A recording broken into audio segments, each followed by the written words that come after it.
রাজু একজন গরিব চাষির ছেলে। তার বাবা মার স্বপ্ন সে যেন একজন ডাক্তার হয়। তাই তার বাবা জমিতে কঠোর পরিশ্রম করে তার পড়ালেখার খরচ চালায়।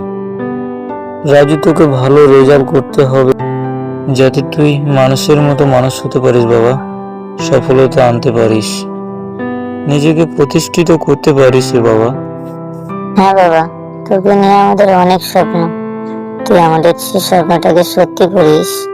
বাবা মা, তোমরা চিন্তা করো না, দেখবে আমি নিশ্চয় সফলতা অর্জন করব আর তোমাদের সবার মুখে হাসি ফোটাবো।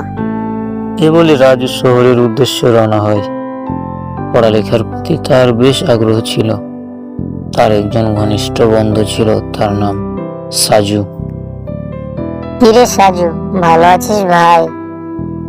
হ্যাঁ ভালো আছি রে, তুই কেমন আছিস? হ্যাঁ আমিও ভালো আছি, কিন্তু বাবা মার সাথে অনেকদিন থাকলাম তো, তাই তাদেরকে রেখে আসতে মনে হচ্ছিল না রে। কিন্তু বাবা মার অনেক স্বপ্ন আমাকে ঘিরে, তাই চলে এলাম। এভাবেই পড়ালেখার মধ্যে দিয়ে অনেকটা সময় অতিবাহিত হয়ে যায়। তাই তার বাবা মার কথা মনে পড়ে। সে ভাবলো আজকে বাবা মার সাথে কথা বলতে হবে ফোনে। হ্যালো বাবা, কেমন আছো তুমি? আর মা কেমন আছে? আমরা ভালো আছি, তুই কেমন আছিস বাবা রাজু?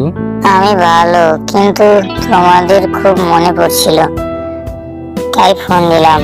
রাজু, তোকে ছাড়া ভালো লাগছে না রে বাবা, তুই একবার বাড়ি আয়। আচ্ছা বাবা, কালকে ক্লাস করার পর রওনা দিব। এখন ভালো থাকো বাবা। আচ্ছা, তুই ভালো থাক, আর দেখে শুনে আসিস বাবা। শহরের রাস্তা খুবই রিস্কি। পরদিন ক্লাস করতে গিয়ে বিমান দুর্ঘটনায় মৃত্যু রাজুর। এদিকে ছেলের আশায় পথ চেয়ে বসে আছে তার হতভাগা বাবা। মৃত্যুর সময় একটা কথা বারবার বলছিল, বাবা আমি তোমাদের স্বপ্ন পূরণ করতে পারলাম না, বাবা আমি তোমাদের স্বপ্ন পূরণ করতে পারলাম না। আচ্ছা বাবা সাজু, তুমি এসেছো, কিন্তু আমার রাজুকে দেখছি না কেন? সাজু ভারী কণ্ঠে বলে উঠল, আঙ্কেল, রাজু আর নেই, রাজু মারা গেছে। ওই যে রাজুর মৃত লাশ।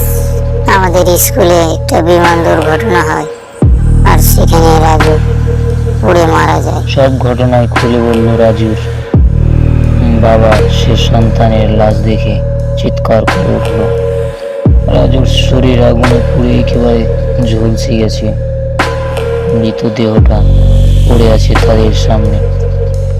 নিমিষেই ছিন্ন ভিন্ন হয়ে গেল তাদের স্বপ্ন। সন্তানের জন্য পিতামাতার কত হাজারি, কত অর্থনা